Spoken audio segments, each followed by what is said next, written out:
All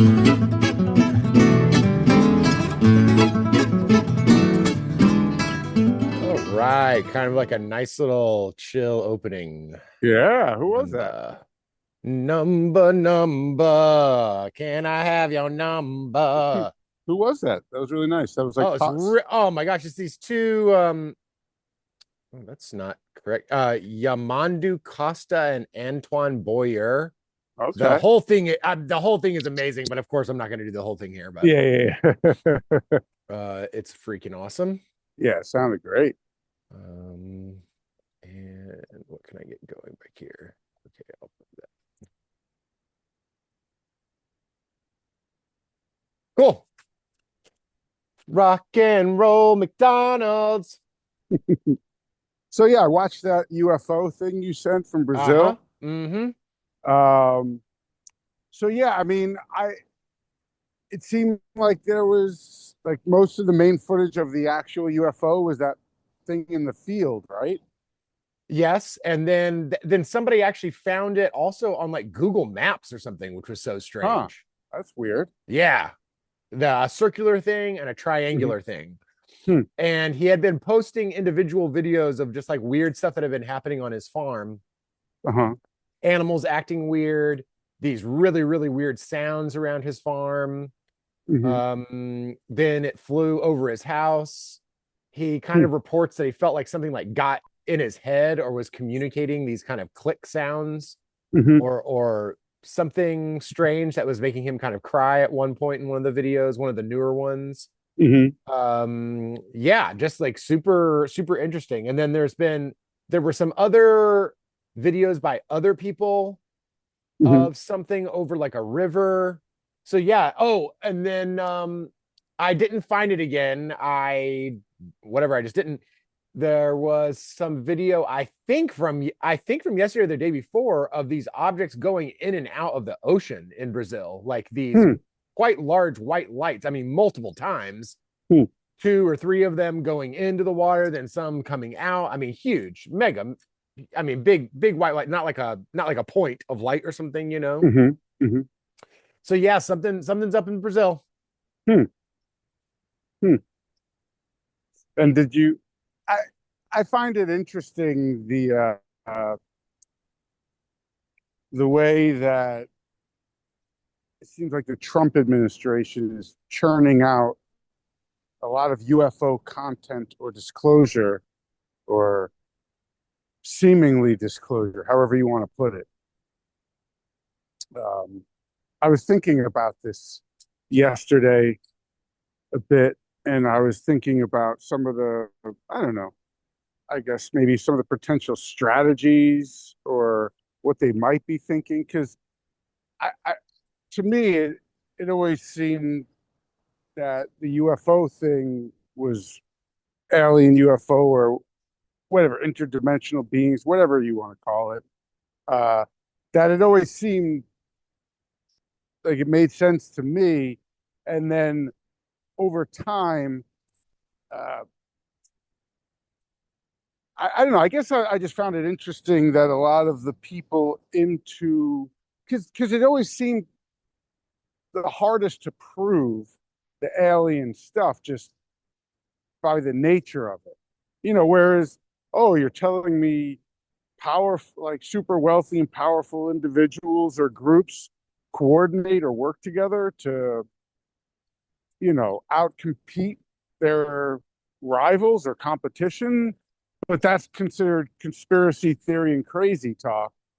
Uh, but but it was still plausible because yeah, that's in line with human behavior and nature and history. But the alien thing was harder to prove just because you could get a lot of people to say, well, okay, it's a vast universe, so I doubt we're the only life. But even though maybe 20 some odd years ago when I first met you, that was even more controversial. Just getting people to admit that is other life out there. Mm-hmm. Yeah, they'd say something.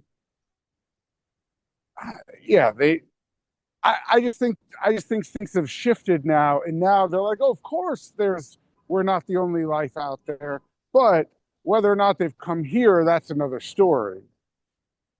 And that's always just hard to prove one way or the other, whether they've come here or not. And I've just always assumed, and I say assume because I don't really know what a person could present to definitively prove one way whether you want to say that aliens have come here or that they definitely haven't.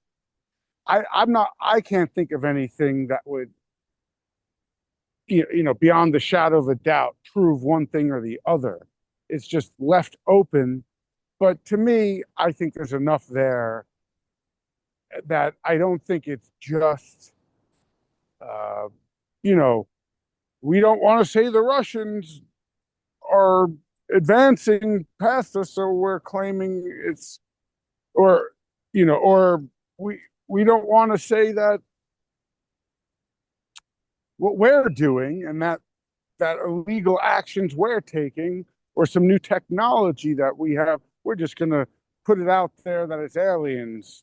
So to keep a competitive advantage over the Soviets or whatever. And of course, I think those types of things play in, but I guess it's just interesting to me that aliens always seem the hardest to prove and the most far-fetched in terms of talking to other people about it. That they have visited Earth. Yeah. Gotcha. And I just think it's interesting that things have swung so far in terms of so many things have come out since I met you 20 some odd years ago and trended so far, even though normies are still normies and still, even though I can point out so many things that they thought were batshit crazy, paranoid conspiracy theory that now they're like, oh yes, of course that's true. But I can't, and I guess that's part of the trick we find ourselves in is it's hard to get people to be honest and say, well, how about when you said this stuff was crazy and couldn't be possible, and it was impossible for something like that to happen without people revealing the truth and the truth coming out, assuming that the truth hasn't come out, but like it's, as long as it's not put out there by what are considered the more reputable and credible sources, then, because the whole premise of the anti-conspiratorial view is that they think it's not likely that people can keep a secret for too long. And it's like, okay, fine. But I'm not claiming they've kept it much of a secret. It's just, it's been gone about in a way that normal or normies are not going to take it seriously. They're going to think, oh, that's what crazy people think. They've been able to maintain that perception. I mean, it's still, like, even with these Epstein files, we can now say, oh, yes, the world is run by these pedophile, satanic, cannibal. And that would have been like, if we said that not all that long ago, that would have been like, whoa, what are you talking about? Oh yeah, like I can't hang out with that person anymore. Yeah, exactly.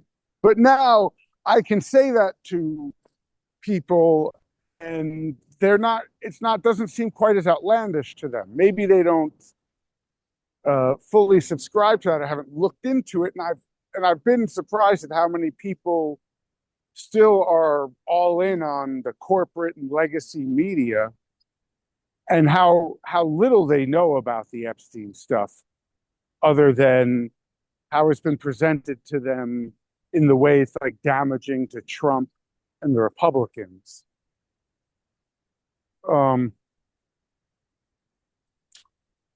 the way that in a similar way that Republicans have been we're all in on the Epstein stuff, but then once Trump flipped on it, now you have like the part of the MAGA cult that refuses to wake up, and it is kind of surprising that there's so many of them still.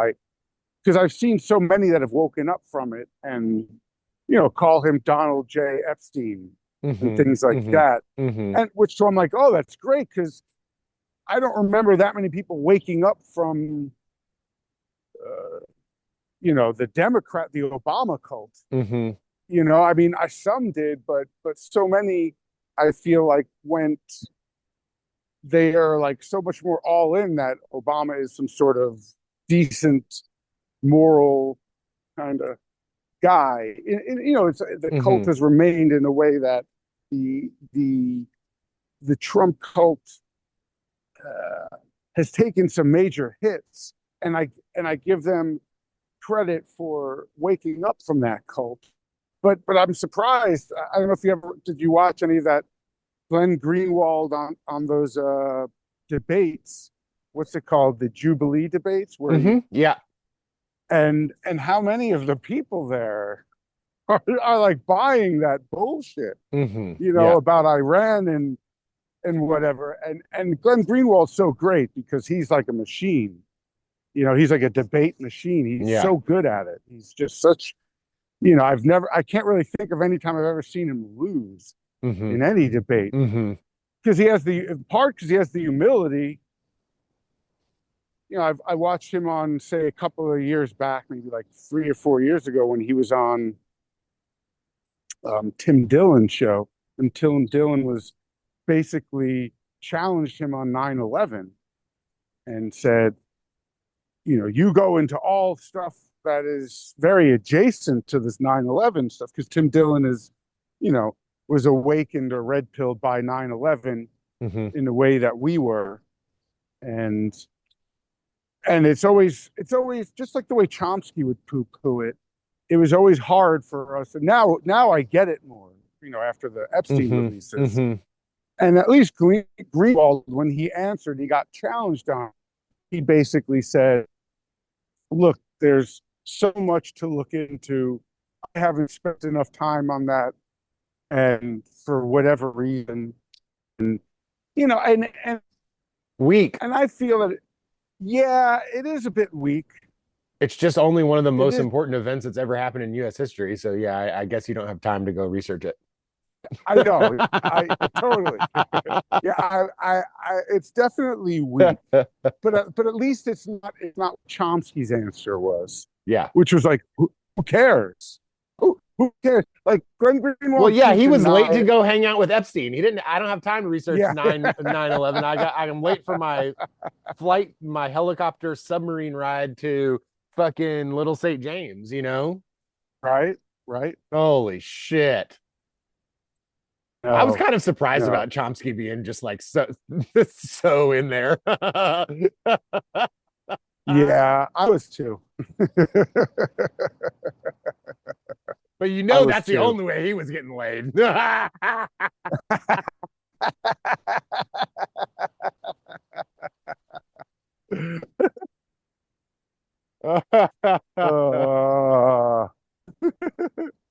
But the way Greenwald was debating all these people and some of the crap that they were saying, it was, I don't know. I guess I was surprised to see there were some people that were still believing the nonsense. And he was asking them questions and catching them in their contradictions, and they just couldn't answer the contradictions, which I guess all sides have their own little contradictions. But he's just such a, but I was bringing up the Tim Dillon thing to be like, even though it was kind of weak, his response, but at least he didn't take the Chomsky approach. And I've seen like Chris Hedges get challenged on it, and Chris Hedges is like, I don't think there's anyone particularly credible that has gone into it, which I think is bullshit. Yeah. And because I could name at least a few different people that Chris Hedges does think is credible that have gone into it and would side with us on it.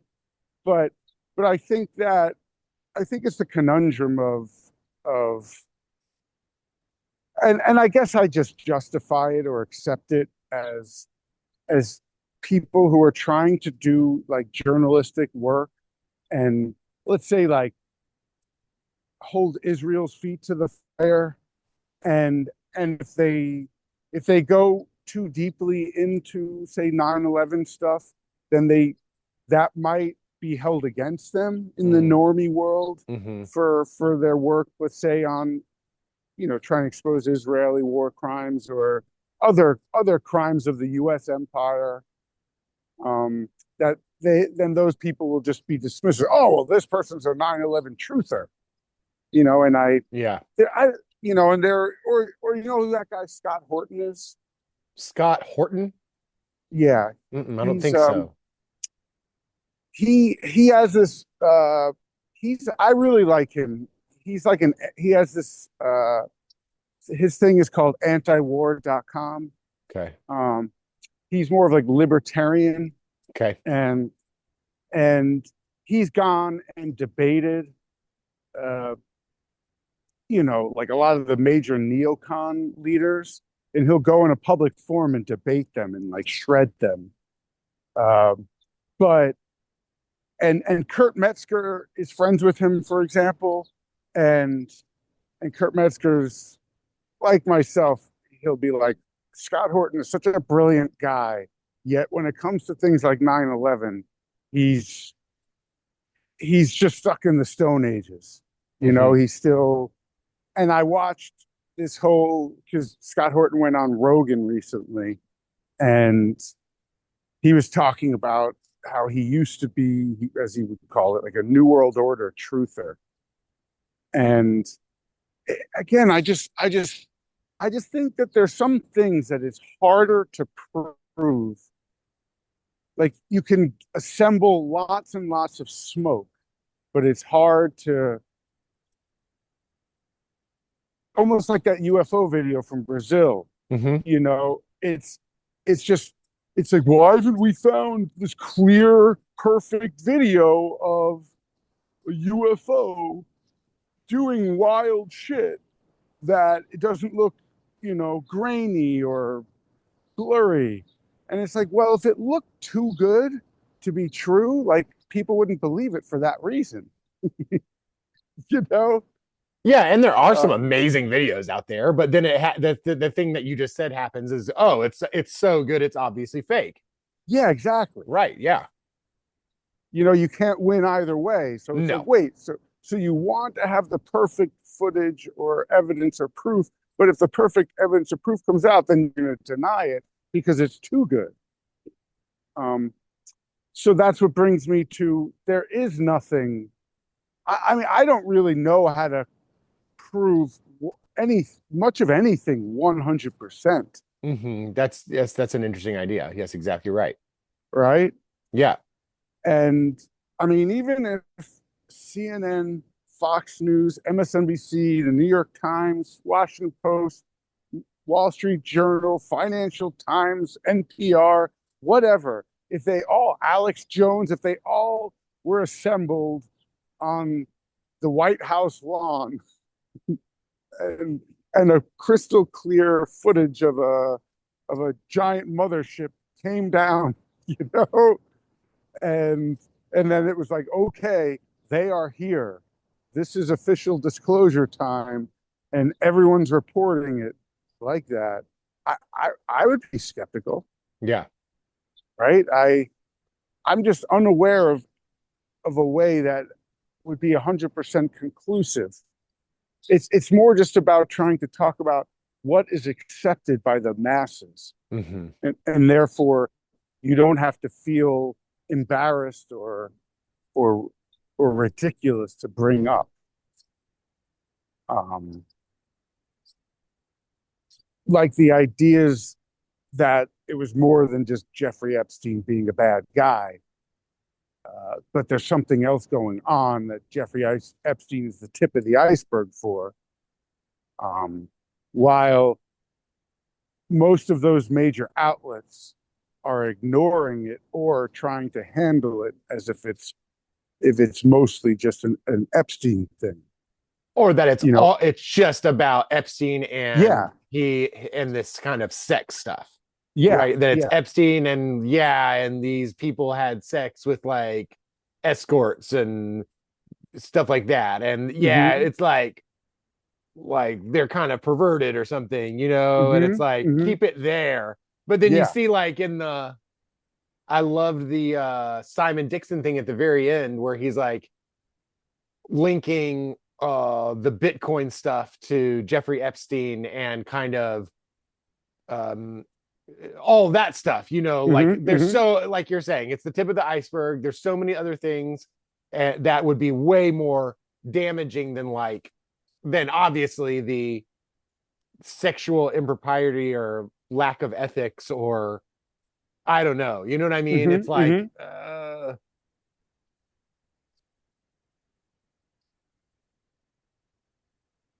Yeah. And it's all Simon, interrelated. We're trying to take this person and like put them literally on an island to be like, they were on an island doing weird stuff. It had no connections to anybody else yeah, or anything else, yeah. like ever at any time. But gosh, that was a bad guy on that island. Mm-hmm. And it seems like it's really clear now with Michael Wolff and Zamponi and the other that um Melania was getting passed around. She was with Yeah. Epstein and then the other guy, the Paolo or something. I can't think of it right now. I've got Mm-hmm. a link up here. I can find the name, but or it might have been on the other one. Let's see. Right. Oh no, that's Zampoli, the Paolo Zampoli. That's the one who got the woman deported. Yes, correct. Uh-huh. Who is now threatening Melania. Oh, he's threatening No, Melania now. she is. Oh, yeah, yeah, yeah. She's Yeah. threatening Melania. Yeah, Yeah. yeah. Like, hey, I know what actually happened. Like, you know, Right. just a Yeah. reminder. I know what was going I on, know what's going on. We were like best friends, and you can't just deport me and Right, assume I'm done and you've right. gotten rid of me. It's like, no, no, no, no, no. Yeah, I'm not going away. yeah. Yeah. So anyway, so it's way, yeah, there's lots of people involved and super lots of everything's connected to everything. And Hmm. I think that's kind of the issue is you don't want to reveal the network and Right. see how far it goes and that Yeah. everybody's like 6 degrees from Jeffrey Epstein. Yeah. Yeah. Anybody in power or something. It's like, fuck, Chomsky's hanging out with the motherfucker. Like, god damn it. Like, Right. you got everybody in there. And I think that's you don't want you don't the power of the blackmail is gone once it's released. Yeah. What you want is for just hanging over everyone's heads. Yeah. Then it's functional. You don't Right. actually want it released. You might threaten the release to tighten the screws or something, but you Hmm. don't want to actually. It loses power. You lose leverage then at that point. Right. Which I think is a lot of the part of the kind of the deeper, maybe perhaps evil, but the deeper idea of reveal what you've been doing. Hmm. Uh, uh, uh, Tell people what you've been doing so that then now the truth is out there and people will like the news cycle and just surviving and being alive is just like a human. People are going to have to like move forward. Essentially, they're going to Hmm. have to keep like eating and getting up the next day and going to work and stuff like that. So once you Hmm. tell them, yeah, we like eat babies and stuff, then Yeah. then it's no longer like this. It's normalized. Or Exactly. And it yeah, doesn't yeah. have this secret power thing. Like it's almost Hmm. kind of like we were first starting about. Like now it's kind of normal, like kind of like a Yeah. lot of people kind of know, Hmm. and like everything's still the same. And Yeah. so for the group of people that's eating babies, they're like, yes, like Yeah. awesome, like, whoa, it was getting hot in here. Hmm. All these baby corpses. We finally got to empty out this room. God, it took us a Yeah. while. And look, everything's fine. The stock market's still running. Everybody's still in power. That's in power. Nobody's getting arrested. Cool, cool, cool. Like awesome. Right. Wow. I like that was whoo, a close one.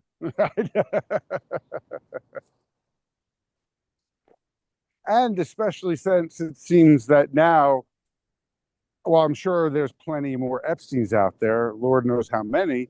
Uh, the whole surveillance state is going to act as that, because now they've got the goods on everyone, because everyone has done things or said things, and you don't have to have Epstein's island or townhouse where you have cameras hidden everywhere filming everyone. There's just everyone's got a phone, everyone's got a TV or smart TV, or their Wi-Fi is recording them. The thermostat is doing it, so it's all being collected anyway. And now with AI, it's being probably organized in a way so that if one of us does anything that blips up on their radar, then they just go, okay, let's put the file together on this person, and now the AI can comb through all of it and look for certain buzzwords. And look at this. Here's a time when this person said this bad word, and now we can have that become the perception of this person, is that all they are is this, here we caught them saying these bad words a number of different times. Clearly this person is one of these people. And so the world gets to know them as that. And it's like being called one of the bad words, like being called a racist. And now it's up to you to prove to the world who thinks you're racist that you're not a racist. And there's really almost no defense to it. You just kind of hope it blows over, and no one will think that and forget about it, soon enough.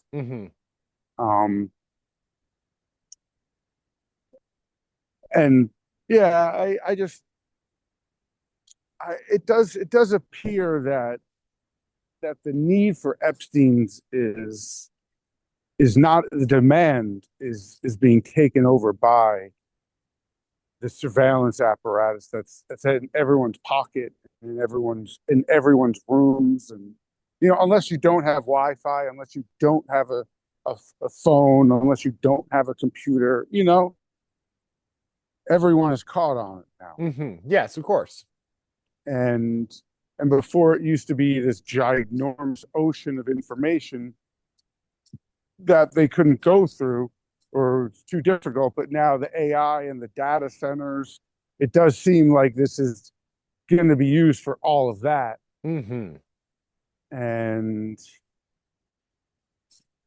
yeah, and now it's interesting. Like I sent you that thing about the melding the U.S. military with Israeli military. Yep. And they just like slip that into this bill. And yes, it's just getting, I don't know, I guess they're getting bolder. They're bringing the stuff that's been buried deep up to the surface, and it's being normalized. I mean, even just like the alien stuff, they keep on releasing more and more of it, and people don't care. People are either like, this is bullshit, this is a distraction. And I think to some extent it is being used as a distraction, but I also do think there's a great likelihood that it's if not the most important thing, one of the most important things. Right. And now they've just gotten a lot of that shit out there.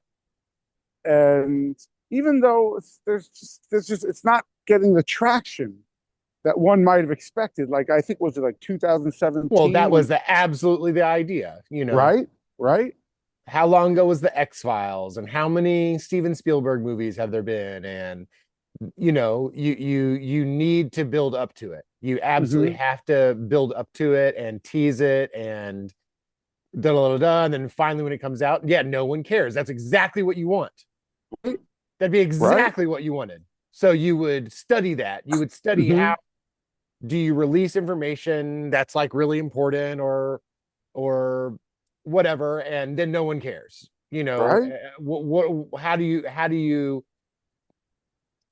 um it's kind of like manufacturing consent, but it's like Yeah. manufacturing not caring, Yeah. Yeah. Manufacturing apathy. Yeah, but that's excellent. Yeah, Yeah. manufacturing apathy. Exactly. Right. And that kind of, as people, one, as you kind of release the information slowly, and and combine that with people just kind of being stressed out, and there's like, I ain't got time to Mm-hmm. like, there's Mm-hmm. aliens, so what? I still gotta go to work tomorrow, Mm-hmm. you know? Mm-hmm. Gas is still $5 a gallon. Right. Like I so Yeah. Yeah. get people stressed out enough where it's like, so I, yeah, they eat babies. I don't care. Like, what am I supposed to do? I can't do Right. anything. I Yeah. can't do anything about it. Exactly. Exactly. It's a chef's kiss, you know. It's like perfection, perfectly played, you know. Yeah.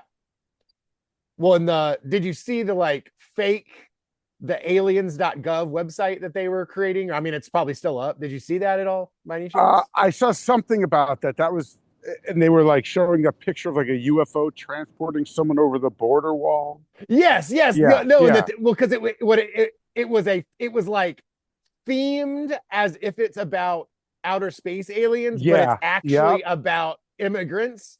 Mm-hmm. It's like they Mm-hmm. live amongst us Yeah, and blah blah right. blah, stuff like that. You know Mm-hmm. what Totally, I mean? So totally. that too, right? It's like in the Phoenix Lights thing. I don't know if you remember this. Yeah, That yeah. right after it happened, then the governor did a press conference Yep, where they brought out the big alien costume thing, and yep, like, we yep. They got him, we ridiculed got it. Yep. him. So it's like you throw in some jokes, you kind of make fun of it yourself, you know, Mm-hmm. like at Donald Trump's next birthday party, they'll have like a cake in the shape of a newborn baby, and they're all eating it, like, Yeah, right, right. you know, Mm-hmm. Mm-hmm. Yeah, it's and like that. funny, it's like funny or something, because maybe Mm-hmm. it's real, maybe it's not, but isn't this funny? Right, right. Yeah. It'll make good social media content. Mm-hmm. I've Yeah. got up one of the most clear UFO videos of all time. I mean, it's just incredible. But like you're saying, the of course it's immediate, like, oh, it's just fake. It's just too good. It's fake, or something. Let Um, me see. Let's see. Oh, from this guy's backyard. It's zoomed in a little bit, but it's from 2008. yep, on like a VHS fucking camcorder, you know, Yeah.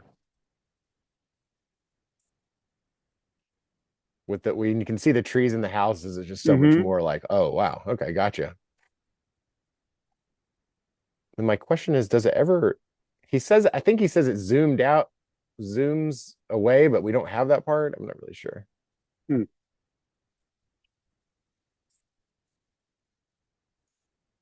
Oh, that's interesting.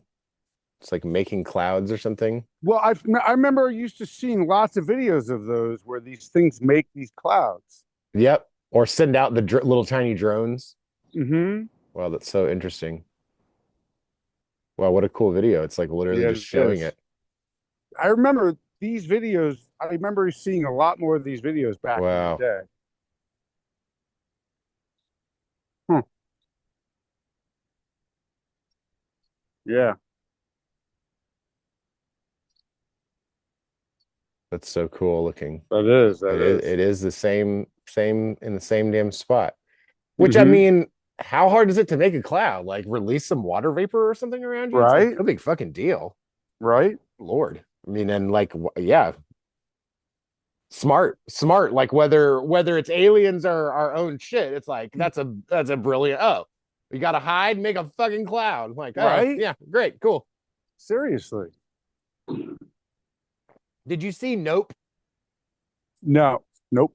Tell me. Oh, really? What's that? Tell me. Oh, the movie. Really, the movie about the guy takes over his dad's horse farm after the dad passes away. No, tell me. And Okay. oh my God, you've got to see it. It's incredible. Nope. God damn, man. Oh, wow. I can't believe you haven't seen it. Hmm. Just because it's such an excellent movie and just about a fucking UFO. But basically, I won't give any spoilers or anything, but this guy's dad, who was a famous Hollywood horse trainer, dies. So he goes to take over the ranch. Hmm. He's trying to talk his sister, I believe, into coming out there with him and taking over this horse ranch. Hmm.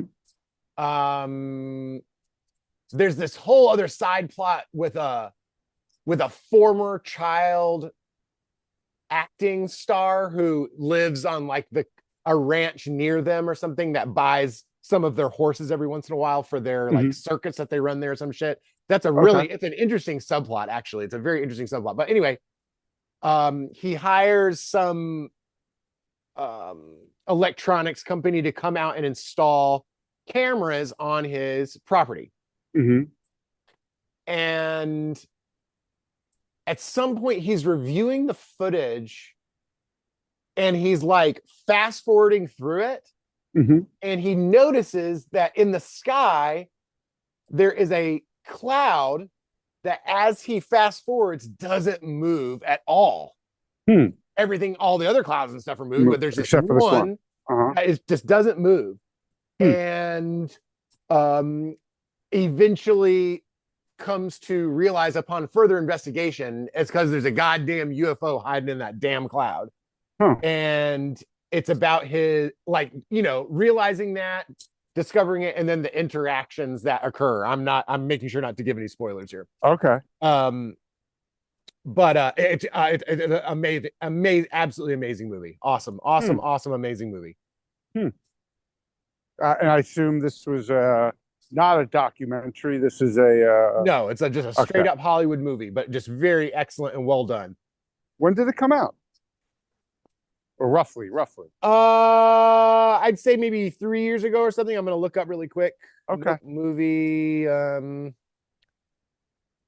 2022. Yeah. Okay. Yeah. Wow. Yeah. Just excellent. Hmm. And have you heard yet about the Reckless Ben stuff? No, you mentioned that earlier today. What is that? Yeah, I just wanted to catch you up on it. It's like at first it's not going to sound as crazy as it has now become. Okay. Okay. Okay. So there's a YouTuber named Reckless Ben, and he's a Okay. young guy, and he makes content where he kind of is like an investigative journalist, kind of like he'll find out about something, and then what he is incredible with is he's kind of like feels like almost like a chess player or something. Like before Hmm. he does his investigations, Hmm. he him and his team or the people helping him or whatever, I don't know how much he's doing versus everybody kind of working together. Okay. It's like they try and plan out, okay, here's what we're going to do. Hmm. What if that doesn't work? What will we do then? Hmm. What if those things don't work? What will we do then? Hmm. What if those things don't work? What will we do then? And they plan out. They're like, they don't just go and do something and like, well, it worked or didn't. It's like they already plan ahead for what if we go and ask this person and they say yes, what we do? What will we do if they say no? And they have all this so much well planned out such that then as things start to happen, they keep being able to say like, but then we realized this, or however, we had already thought of that. And so we had Hmm. hidden a hidden camera in this room because we knew that if they didn't, do this, then they were going to have to go and do this. Hmm. Hmm. So the initial thing was there was a family who had like the world's largest Star Wars Lego collection, Huh. Okay. valued at maybe around a couple $100,000 or something. Wow. And they decided they were going to give them, not give them, they were going to, well, give them on consignment Mhm. to a nationwide chain of stores called Bricks and Minifigs, which Okay. is a place people buy and resell Legos. Okay. And so they gave their collection on consignment to this company, this store, and with the agreement that as they sold stuff, the store would keep 35% and they'd get 65%. Okay. At some point, the owners um, have to move out of the country, so they sell it. They let corporate know, and corporate finds a buyer. The new Mhm. buyer comes in and takes over the store and basically like pretends, like doesn't honor the agreement and pretends Yeah. that now these Legos are now like mine. Yeah. Like, I don't Yeah. know what you're talking about. Yeah. Yeah. Yeah. So it may be at this point that this family contacts Reckless Ben for his help, Mhm. or it might be after this next part, which is they take the new owner or corporate or whatever to court and Mhm. win. Hmm. And court's like, yeah, you got to pay these motherfuckers. Mhm. So in response, they close the store to Huh. get out of paying. Huh. And so either before the court thing or after that happened, they reach out to Reckless Ben, and Reckless Ben is going to go and investigate this. And he says, I promise you, I'm going to get your Lego collection back. Mhm. Mhm. And so he goes out to try and talk to the CEO and COO of Bricks and Minifigs, which is headquartered in Utah. And Mhm. this is where it gets wild. This is why it has really gone viral, Okay. is then what happens. So he goes to Utah, Mhm. and since they're trying to avoid the suit against the lawsuit against the parent company, when Ben consults like some lawyers or something, they say, well, what you can do is sue the two guys, the CEO and the COO, personally. Mhm. And the rules in Utah are such that you have to, if you're going to sue someone personally, you have to serve them the papers in person. You can't send an email, you can't send a mail, Mhm. you whatever, you have to serve them their papers. Mhm. And so as Ben is trying to do this, first he tries to do it in person, and then when they won't respond, then he hires a service processor, a person whose job that is to do that. Mhm. As they are trying to do that, the guy, the executive, I think his name is Mhm. Brian, Okay. starts calling the police and just lying about Ben and his like crew. Like one lies like they have heroin. They have heroin, or they're heroin Mhm. dealers. Mhm. And so these cops pull up and pull these young kids out of the car and just treat them like shit and Uh-huh. search their car for 3 hours, find Mhm. fucking nothing, but still take them to jail. Huh. And that happens like 5 fucking times. Mhm. Um, at one point, Ben gets his shoulder dislocated by the cops. They're being like extra rough with them, trying to get Mhm. them to fight back so they can be like, Yeah, yeah. gotcha, You bitch. resisted arrest. Yeah, Exactly, yeah. exactly, exactly. Uh-huh. But they're smart enough not to do that. But still, over and over and over, he gets arrested and taken to jail, and the cops don't give a shit. And they're kind of wondering I think it's in part 2 of his videos, which I highly recommend. This is like I was like glued to the screen. This is like Netflix quality documentary or something. You just can't. I'm just like drawn. You can't believe what you're seeing. So Hmm. he's basically wondering like how come. And at one point, the cops say, "Look, you should just leave town because we do things differently here in Utah." And Yeah, they're yeah. like, "What? What does that even mean?" And Yeah, then what yeah. he realized it's the what he realizes then it's the not only all of the cops involved, all of the executives for Bricks and Minifigs are all hardcore Mormons who all went to Yeah. what's the young not Brick Latter-day Saint. no, the university that's just for Oh, Mormons. Brigham Young. Yes, Brigham thank Young. you. They all went to Brigham Young together. Mm-hmm. And so basically what he uncovers is the Mormon mafia Yep. Yep. operating in Utah, Hmm. both in business, in the court Law system, in enforcement. the law Yeah. enforcement, the Everything. Yeah. whole way down. Because Yeah. really, Yeah. really, truly, honestly, outside of their dealings with black people, I've never seen cops being so corrupt in my life on video with their, and then with all of their body cams, they then illegally redact both video and audio on almost all of their body cams because they're basically admitting to doing all this illegal wrong shit Yeah. because like they redacted all this audio, but like I'm saying, they had thought of this.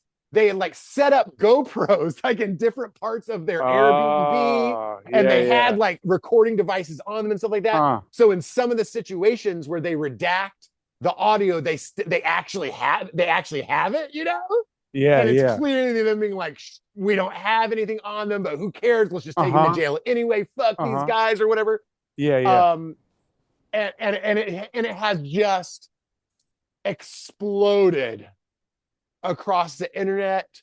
There are so many other YouTubers, lawyers, channels of all different types kind of covering this because just such a clear abuse of power. It's so easy to get on the side of the family with their Lego collection. It's like, you're like, what? Yeah. Yeah. Somebody's just trying to royally fuck this family. Because look, at Yeah. any time, these motherfuckers should have just paid up and said Right? sorry, and it's Yeah. fucking over. This isn't a big deal. Yeah. But it's like in this case where it's like this Epstein situation or something where they're like, no, we're this powerful. We do whatever the fuck we want. Yeah. Yeah. And you can't do shit. Yeah. I'll eat your baby in front of you and you Yeah. won't be able to fucking do anything. And so there's this kind of outrage, this infuriation that has like exploded around this situation.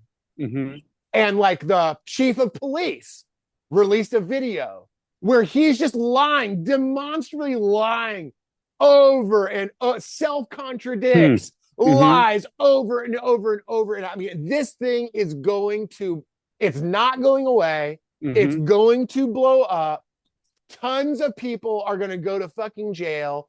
It's going to be fucking glorious and crazy. And it's kind of happening right now. It's happening right this moment. And I just find it so fucking interesting. And I can't wait to see the resolution. And there you go. I just highly recommend check out. There's part 1 and part 2, a follow-up video, and then part 3, he's racing to get out.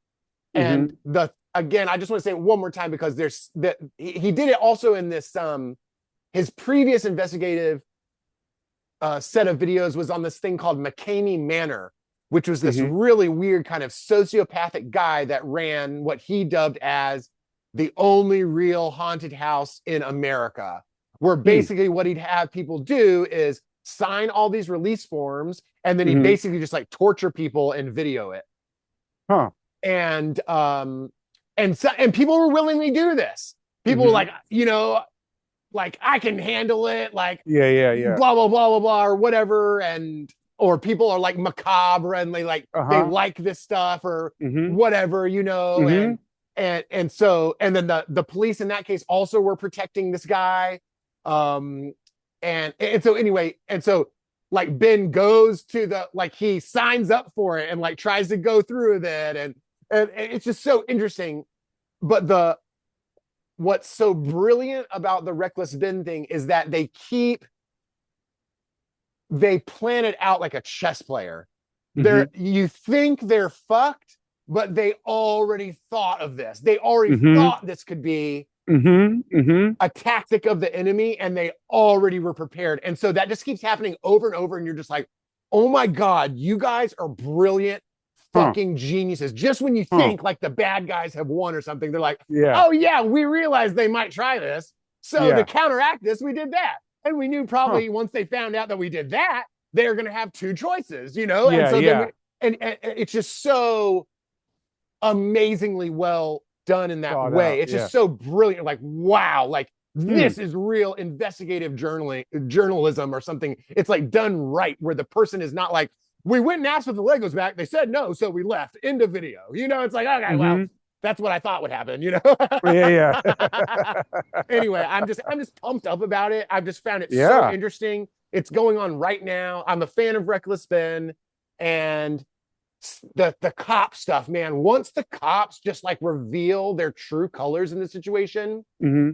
that they're just gonna cover, they're just like part of the Mormon mafia, and they are not gonna break ranks for any fucking reason, because this is like, right, it's like the ultimate true believer thing. It's like, because it's about God, like fuck your laws, fuck your Hmm. government, whatever. I'm like, I've gotta make my cult happy. I gotta keep my cult happy. Hmm. Hmm. Well, because everything is a hierarchical structure. Yeah. And so maybe we don't know what that particular hierarchical structure is, but almost everything functions as one. Mm-hmm. And and therefore the things on the bottom to middle have to protect the top. And the president doesn't just, whether it's Trump or Obama or whoever, they don't go get their rifle and go onto the middle of the field. No, they have generals and colonels and and all that. So they have a hierarchical structure of command. And if you're at the bottom of that structure, then you will be sent out into the field and your life is the most expendable. And you're there to protect the structure. And ideally, you'd want to have that structure not even be known of publicly so that people don't even know it's being protected. But if you have an overt one, like, say, the US government, where you have the president is at the top, and then the vice president and secretary of state, and then senators and congressmen, and then councilmen, right? And you have this whole structure, and it's overt, though, or at least that Mm-hmm. aspect of it is Yeah. overt. But real power does not want itself to be understood, and it seems like the Mormon thing has it's very tied in to this superstructure of, because this is something that Kurt Metzger goes into, that basically at the almost all of these secret societies, they have at the end goal, if you make it all the way to the end, your final project, your PhD thesis in the secret society network, is to start a religion of your own. And so then you start that religion or cult or group, and then that group is part of this greater superstructure. But unbeknownst to the vast majority of people in that group or cult or religion. But and maybe they define some things a little bit differently than another group or another structure, but ultimately it intersects at some point. And this is, uh, for example, my dad would talk about that friend of a friend he had a few decades ago, that told him the story about how they were part of the Shriners, and that he rose up through the ranks of the Shriners and became some person that was high up. And then once he got to that high up level, that's when they started, the next initiation rituals became like straight up satanic. Mm-hmm. And that's when the person was like, hey, I can't do this. Yeah. I can't, I could Did you do this watch that other. video too? Which Or is it one? just something we talked about? What? Of that influencer who's living in California, and he finally gets an invite to the party and goes, and he's seeing all these people, and they take them from room to room, and it's just progressively getting more and more messed up. Oh, no, I didn't see it, but is this something maybe you told me about Oh yeah, where? definitely. I just didn't know if you had seen the video, or if you were just referencing us talking about this. Yeah, sorry, my bad. No, oh, no, it wasn't, but you can go with that because that this embodies that. And again, so it doesn't matter so much what if I'm a Shriner, or no, I'm a Freemason, or no, I'm a whatever. It's like it's all part of this network that the vast majority of people don't know about, the vast majority of the members don't know about, and how this guy from the Shriners, when at some point these rituals started getting straight up satanic, and he was like, "Yeah, I can't get down with this. Like, I can't do this." And they let him go, which is surprising. Yeah. But that seems counterintuitive to me. But that it also lines up with that guy Mark Passio, who was on, among other things, was on Kurt Mesker's show, and he was someone that joined in this, became a Satanist for a while. I think I told you about this, probably a few months ago, and he got into it because he played like heavy metal music and dark metal music, and so there's and honestly, I don't know about you, but I'm kind of, just at least to some extent, glad whatever, I have a dark sense of humor, and whatever, I like horror movies and weird shit, but I don't ever want to necessarily do that to anyone. But I guess I can, if I'm being honest with myself, there are certain things that I've been influenced, and I didn't realize maybe where that influence was coming from, to the point where I thought, to kind of like the satanic panic thing, and how this guy got in there and was part of it and didn't really think much of it. Maybe like me myself 20 some odd years ago might have been like, all right, let's check this shit out, and checked it out. I'm like, all right, you know what, this is just a bunch of people having a good time. They're into some kind of dark shit, but they're not like hurting anyone or whatever, and it's like, okay, this is just just like if you go to certain hangouts, it could be everyone's got their fetishes or weird eccentricities. Yeah. And then at some point he started coming to contact with stuff that went beyond that. And then he was like, wait a second, this isn't just fun and games anymore, and some little club where people are getting together. Like, something else is going on here, and these people are having a serious undue influence, and this is fucked up. And then started asking questions, and basically was told, yeah, like, this is what we are, and if you don't like that, you can leave. And the guy was like, well, I'm going to go and tell people what you're doing. And they're like, please, go for it. Like, go and tell the world. Like, we don't give a fuck. Like, they'll never believe you. Right. They'll think you're crazy. And we have enough influence that we can help the world think you're fucking crazy. And that good luck telling somebody who's important that isn't already a part of our group. Exactly. Good luck. It totally links up with the Reckless Ben story. And it's only when you realize, like, oh my God, when you try to fight against that power, not just be like, I stand for, civil rights, or I stand for this, which is like this corporate propaganda where they've co-opted something and now they're promoting it from up high. But, that's not fighting power. Like, when if you were to really try to fight power and you start doing it effectively, you're going to feel a pushback in a way that's going to be, can become brutal.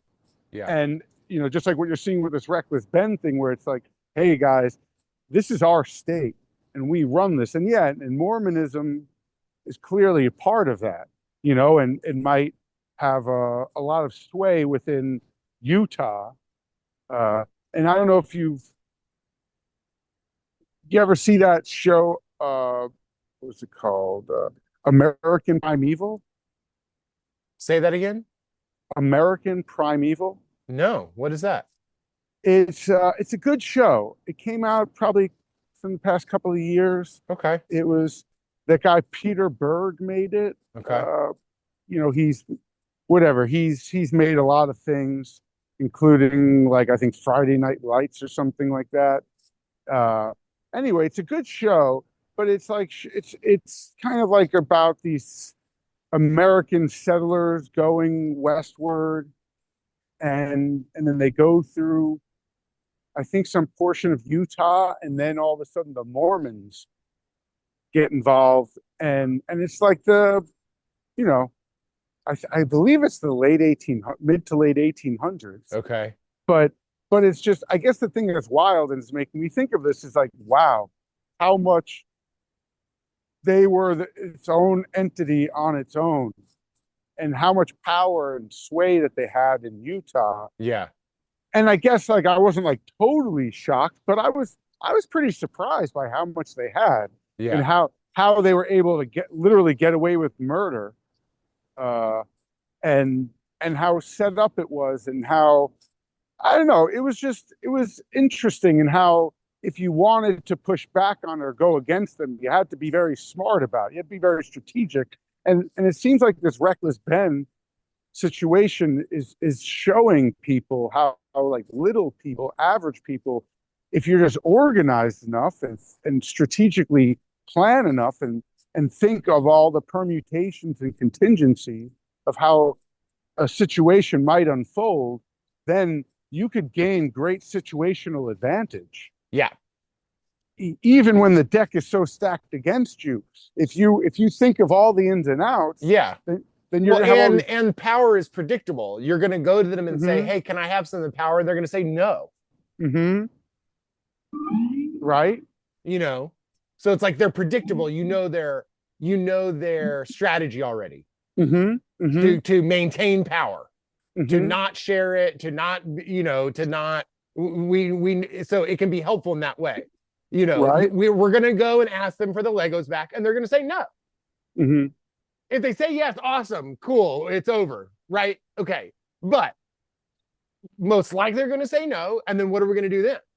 Mm-hmm. And then they're probably going to resist against that, and so Mm-hmm. what are we going to do then?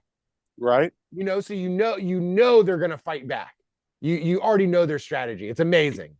Mm-hmm. And so you're right. If you know that, if you already know or you can have a pretty good idea of the strategy of your opponent, it's know your opponent, right? Yeah. Know your enemy. Art Yeah, of war. exactly. Mm-hmm. And being predictable is uh uh, uh you want to be unpredictable. Yeah. Well, that's the whole key, right? In the Yeah. art of war, you want to be unpredictable. Yeah. But once you've got your private island and you're eating babies, it's like, I'm gonna keep doing the same thing. It's like, Yeah. look, I've got it set. Like I've got it how I want it. I'm not gonna change. I'm not gonna stop. Anybody that tries to stop me or get in my way, I'm gonna try and blow them up, or whatever. Mm-hmm.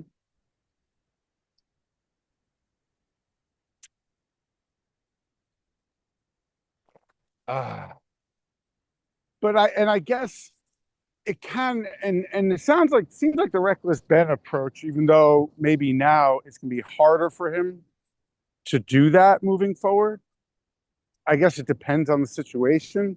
But when you're a nobody and you're an unknown, yes. people aren't paying attention. You actually can have a type of advantage, Oh, you know? totally. Yeah. And Well, I you can think, just see it. You can see it play out. It's like he has to lose the battles to win the war. yeah, As long as you're like exactly. prepared to do that, then like Hmm. fine, no problem. Hmm.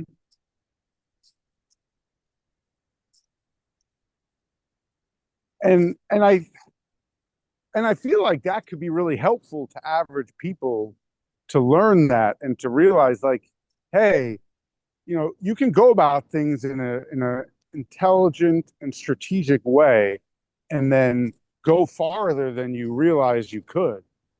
And like it sounds like this guy having the GoPro cameras everywhere. And all right, well, we know they're probably going to fuck with their cameras, so let's Uh-huh. have our own cameras. Exactly. Don't just let the final editing rights be given to them. We can, but I'm sure there's going to be some way that well, you were filming illegally, and or at least they're gonna try. Well, yeah, You well, know, it's like, well, but great, too late. It's already on YouTube. You right? know, Well, like so, like cool, like yeah, the corrupt cops are gonna keep being corrupt, but it's already on YouTube, and people are already like, oh my god, like this is insane. hmm yeah. Oh But well. then I guess in a court of law, though, they'll say like, none of this is admissible, and it's like, but it's already out there. It's legit. No one's denying that this isn't legitimate footage, and it's like, Well, they're too trying bad. to win in the court of public opinion, right? That's where they're trying to gain support, and it's working. hmm hmm Which is part of the dilemma that power faces. Yes. Is having to that That's they why it wants actually to control the news. That's why it wants to control exactly the media. That's why it wants to exactly. control all the newspapers and all of the social media and stuff like that. hmm It's hmm really freaking useful. Yeah, and it goes to That's show your that if first line of defense, really. Is like right. here's the news stories that are like appropriate, for hmm you to have an opinion on. hmm and anything outside of that is It's called considered like aliens. It's called yeah yeah UFOs. It's called conspiracy theory. yeah Don't talk yeah about that. You'll be weird. No one will hmm get you. You'll get in trouble. You'll whatever. hmm That wasn't, it's not in the New York Times or something, so it's not, hmm you can't really talk about it. hmm You'll be labeled weird or yeah abnormal. yeah yeah Or and if you keep going, well, just lock your ass up. I mean, that is our, yeah whether you're crazy or commit a quote unquote crime, hmm our response is the same. We lock you in a room. lock you in a room, or we just debank you, and now you can't buy anything. You can't pay your bills. You can't buy food. You can't, like that UN rapporteur who was calling, a spade with Israel is now not allowed to, although I think a U.S. judge just overturned that, but it's still, yeah, it's still going to cause major problems. It's like putting sanctions on someone so that now if anyone does business or interactions with you, it's like that they will be punished too. So you get turned into something that's considered radioactive because no one will want to interact with you because if they do, they're going to get blackballed too. And that's part of what the digital programmable money is, like the CBDCs, is is this going to be able to turn off the money or say nope, you're not allowed to spend it on that. Well, and I think that's the flip side too, is like we're kind of like, gosh, there's these like evil people and we got to figure out how to like fight against them. But I Mm-hmm. think so many other people are like, well, there's all these evil people, but they're rich and powerful, and I want to be rich and powerful too. So Yeah, I'm yeah. willing to join them, or I'm willing to look the other way. Or hey, I'll eat a baby. Maybe it will extend my lifespan or something. Mm-hmm. Like, okay, Mm-hmm. like if they're doing it, if the people who run the world are doing that, maybe I should too. Maybe my ethics are, maybe I'm too, weak. Mm-hmm. That this is what the strong people do, this is what the rich and powerful do. Okay, then I guess I should. And they're willing to, right? It's like a lot of people do just keep going into the next room to do the next most, you know, fucked up thing, Mm-hmm. willingly, Mm-hmm. on like with their own free will. Like, yes, like awesome, finally made it to the fifth room. Sure, let me kill some kids. Awesome. Then I'll get to go to the sixth room. This will be awesome. Right. It's like the next initiation, right? Like once you've Yeah. So shown there's that. plenty of people that want in the club. Mm-hmm. Plenty. Mm-hmm. I mean, it's hard to find people that don't want in the club. Or Right. maybe, Exactly. yeah. Exactly. No, I mean, I think that might even be more the case at this point, which would be like that'd be kind of the setup. Like that's why debanking as a threat would work so well. It's like, I'll debank you, and it's like, please don't do that. Yeah. Like, okay, you win. Mm-hmm. Like, cool, never mind. Like, what I'm doing is gonna get me debanked in a culture and a time where I need money to like function. Yeah. Okay, like cool, like you win. Like, can I like? I'm pretty good at barbecue. How about I slow roast a baby for you? Yeah. Like, I'll help or I'll be Yeah, quiet. yeah. Yeah, Yeah, I yeah. just need to be quiet Hmm. to help or something. Well, and it's making me think. My mom and I have been meeting up on Mondays. I'll go to her place and we'll watch like half of a scary movie together at like 11:30 in the morning or something. So it's like, Hmm. not as scary because it's still night Yeah, yeah. daytime outside. Daylight. Uh-huh. And so we just watched Smile and started Smile 2. Okay.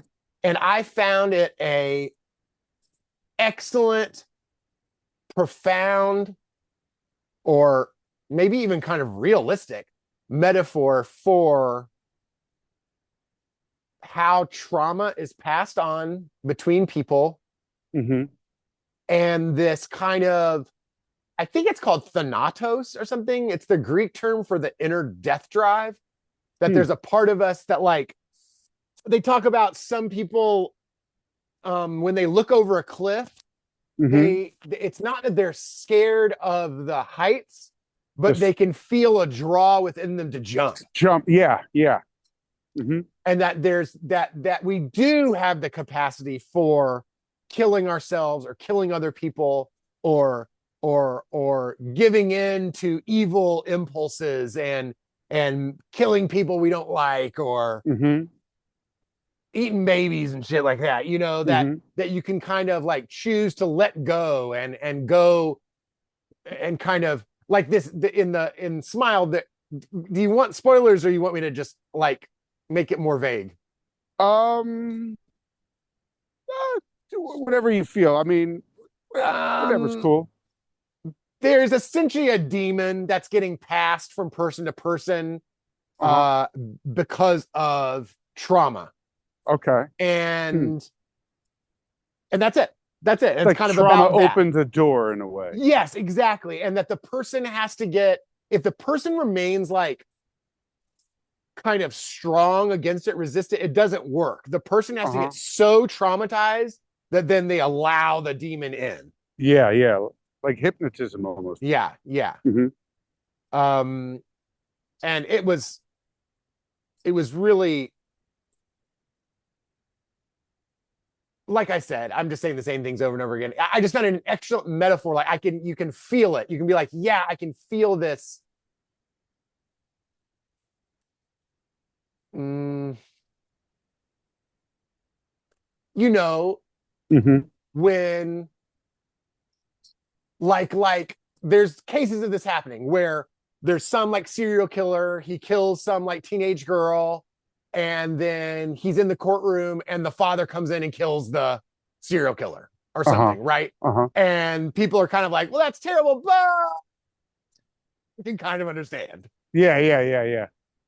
that, like, we kind of understand we're kind of keeping these dogs at bay, Yep, yep. that we all have. And I don't Hmm. and I Yep. don't I don't think the dogs are evil. We may need to use them to protect ourselves or protect Yep. our family members. It's not that they're Hmm. evil, Hmm. but could they also be repurposed for what I would call evil? Yes, you would still, if you Hmm. were going to do some evil shit, it's probably going to be killing some people, or locking them up and keeping them in a dungeon or some shit. You're still going to use Hmm. that same ability. It's just kind of like, in what situation are you using it?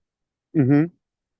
And I think seeing other people unleash their dogs, kind of, our dogs see that, and they're like, they start pulling on the Hmm. chain, Hmm. they see the Hmm. other dogs getting to rip shit to shreds. Like, let us loose too. Yeah, yeah, yeah. That makes sense. Epstein can just do whatever he wants. I want to do whatever I want. Hmm. I'm probably not going to do evil shit like that, but it's like, gosh, he can just do whatever he wants. Well, I want that too. I want freedom. Hmm.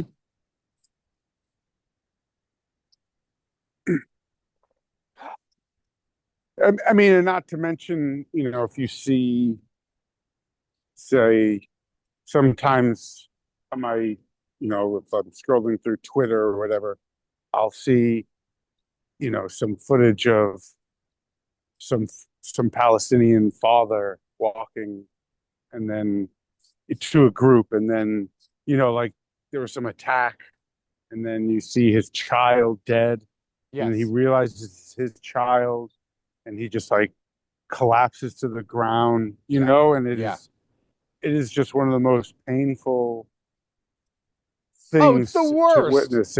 It's so, and it strikes something in me, you Yes. know, that let's put it this way: if the whole idea of Eastern philosophy is that we're all different, our own unique manifestation of God and the same being, the universe is one gigantic conscious being, and separation is the illusion, and that we are all literally part of the same organism, and being against and competing against one section of the organism at so that you're the it's like the whatever the the liver is going to attack your lungs Mm-hmm. to so that the Mm-hmm. liver will outcompete the lungs. It's like it destroys the body, Yeah.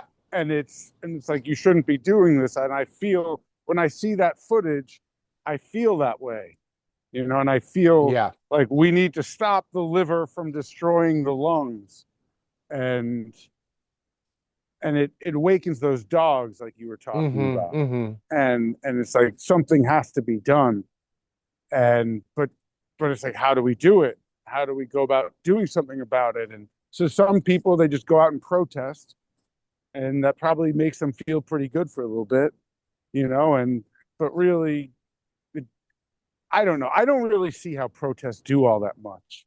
I'm not saying never, but I Well, don't a think general strike. Give me that kind of protest. I'll no. show you some change. Well, that's different. That's different. Yeah, no, I completely agree with you. I'm just saying, yeah, no.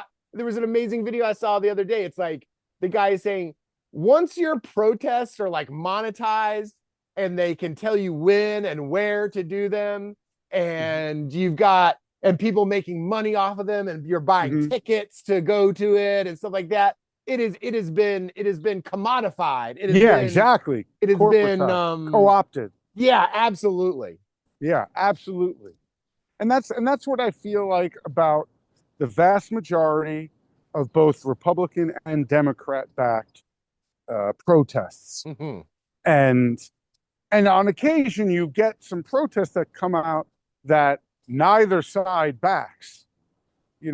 Like for example, I know a few years ago there was like this thing called Rage Against the War Machine, and people like Jimmy Dore and Max Blumenthal going there along with RFK Jr. I believe he was there, and moment like to Code Pink was, they were trying to get Code Pink to come. I don't know if you know who Code Pink is. Yeah. Okay, trying to get Code Pink to come, and Code Pink was basically like, "Hey, what's up, Lily?" With Code Pink was basically like, "No, we're not going to be a part of this." And it's like, "What are you talking about? This is a giant protest against the war machine. Why wouldn't you want to do that?" And Code Pink was, I guess, its members had a vote, and because there were going to be some right wingers there, Code Pink was like, "We're not going to be a part of that," Hmm. and which prompted Jimmy Dore to come out and be like, and call out, and like, and I think him or Max Blumenthal said that Medea Benjamin maybe went, but she like had to do it not as Code Pink because Code Pink voted against it, and she was like the head of Code Pink or one of the founders of it. Mm-hmm. But she was like, "Yeah, I think we should work with, who was it? It was like Frederick Douglass or someone that said, I will work with anyone to accomplish good and no one to accomplish evil." As opposed to the modern day form of it. And now it's funny because now you see the Republicans doing this kind of thing where they're like, "I will not band together with those crazy leftists because they're crazy and I hate them and whatever." And it's like, no, you guys need to work with, like if you want to stop war, then you got to work with the people who are against war, even if you disagree with them on other topics. Mm-hmm. And that's how you form a coalition. And basically how you keep everything compartmentalized and divided and conquered and make it. And it reminds me of the Vietnam War, where you had the anti-war movement against the Vietnam War. Was within the anti-war movement, you had all these different whatever. You had like the Black Panthers, you had the feminist group, you had civil rights groups, you had all these different groups, but the anti-war movement was the glue holding them all together. And that once the Vietnam War ended, it was like those groups, that glue was taken away from them, Mm-hmm. and that movement and the whole whatever part of it was a genuine counterculture and against these terrible things, it was disbanded. And now you just had all these different separate groups who were separated and divided and conquered. And they'll all focus on their specialty niche thing, but the thing that brought them all together was now removed. And it seems pretty clear that that's still pretty removed. And that's why, I don't know if you know that, you know who Norman Finklestein is? Yes. So he's come out recently and he's been speaking out against like Candace Owens and Tucker Carlson, and saying like, we should not work with these people, even though they're on the pro-Palestinian side, like he's like what Code Pink did. And he's like, we shouldn't be working with these people. And a lot of people like myself are being like, why? Like, so what if you disagree with them on other things? On this issue, you agree with them. And why not work with them? Why not talk with them? And he's like, no, these people can't be trusted. And I don't know. It bothers me. Me too. I kind of like that guy. Yeah, I know. I really like Norman Finkelstein. He has a few just like yeah, mega yeah. clips. You know what I mean? There's Oh like, yeah, oh my oh yeah, God. absolutely. Like that one where he's Of speaking at that course. university, Of and course, that, we're both thinking the same one. yeah, yeah. Oh my God. God, like, right? And he's great. He's like, no, I will not be silenced by you. Yeah. He's like, my And it's like a parents. young like woman crying, and he Yeah, still is yeah, able to do it. It's not like some like yeah, mad angry person. He's like, yeah. no, these are what is a wolf's tears or something? I can't remember what Yo, he yeah. says. Oh, yeah, yeah. Yeah, alligator tears. Yeah, Yeah, yeah, exactly. yeah, Like, oh my yeah. God, wow, this is amazing. Right? And Holy crap. yeah, and I mean, it was that's why, no, I'm a big fan of his. That's why it was definitely upsetting to hear him take that stance and be like, no, guys, this is one of the last stands that we have right now.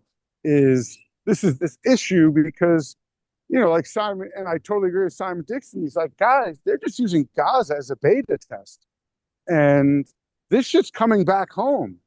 And then when it happens to you and your family and your kids and your grandkids, then you're going to have a real problem with it. And you all stayed silent while it happened, and that's why it's upsetting. I'm just surprised to hear him take that stance. Mm-hmm.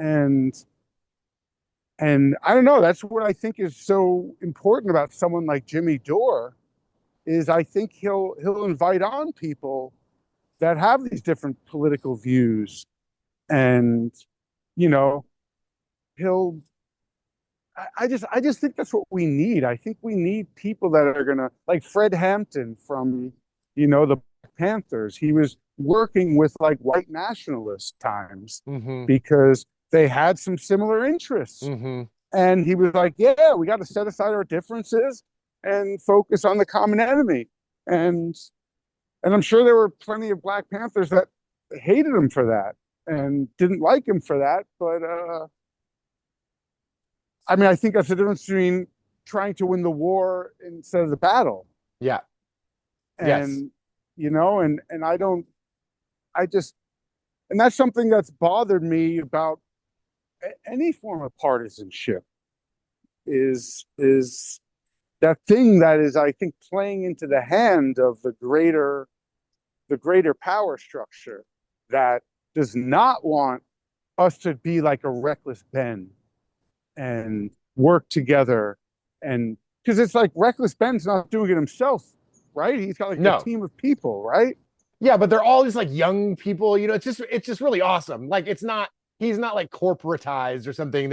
Yeah, He's not backed by whoever or something. It's like some young people putting their fucking noggins together and coming up with a yeah, plan and thinking yeah. about it before they go and act, because they know who the enemy is, they know what Mm-hmm. their strategy is going to be, and so they Mm-hmm. come up with a multi-pronged, multi-legged attack, Mm-hmm. and then go for it. And it, which it's making me think like it's making me think that we perhaps every once in a while or something Mm-hmm. we should do, you know, Mm-hmm.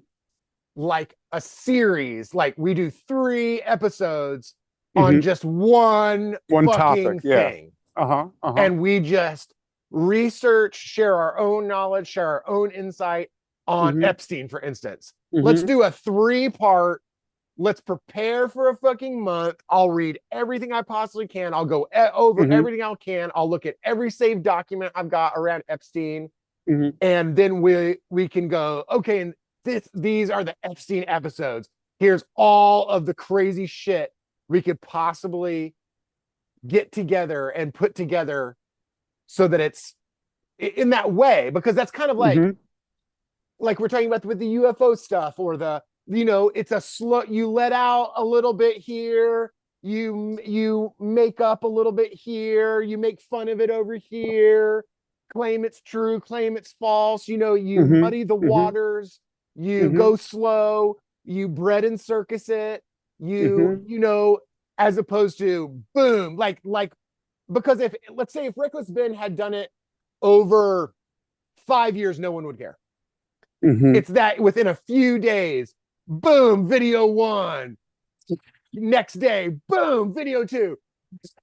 Mm-hmm. It's like a here's all the stuff together.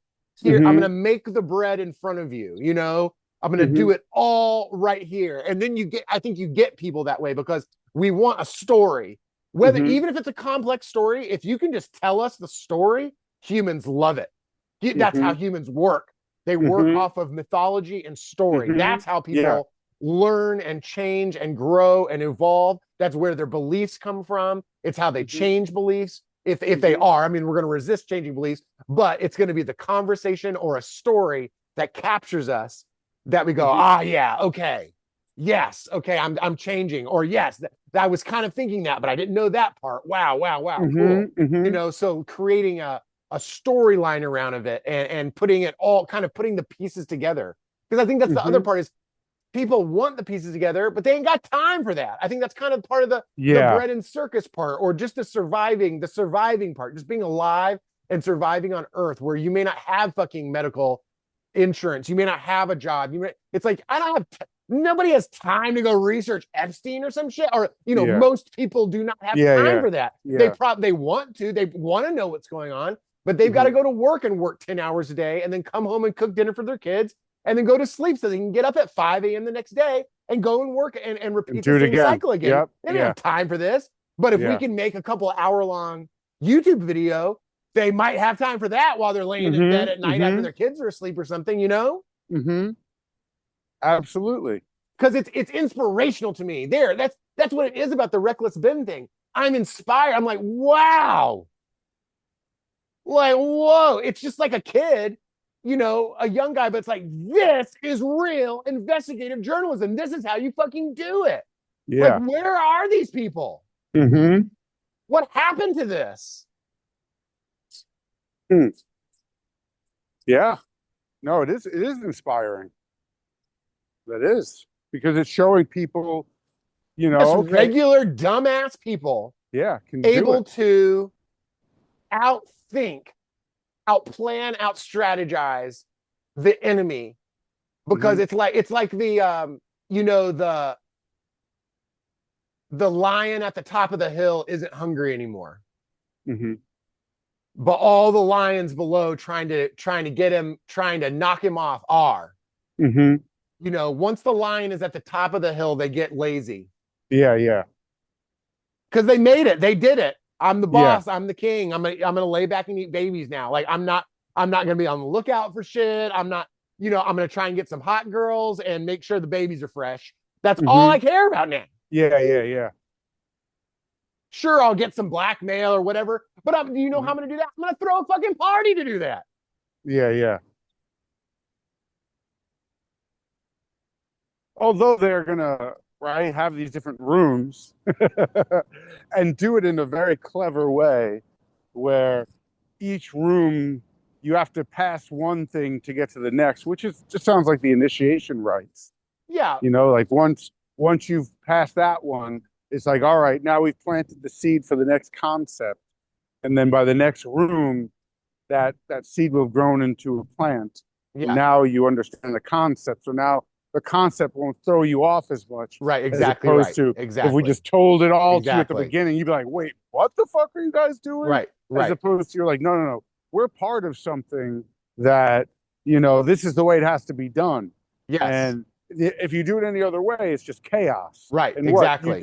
you just want people to all go and like, whatever, all these people who don't know anything about this topic to all have an equal vote on this topic they have no idea about, and you know that if you're going to truly have a truly free and open society, then anyone can participate, and then that's going to open the doors for clever adversaries to fund and prop up people that to try to derail a policy from being made that would be strategically advantage against the competitor, and now they can undermine that. Like, why wouldn't they undermine it? So you're like, all right, we're done with this. We're done with letting one person one vote. We're gonna because this is inefficient, or this is.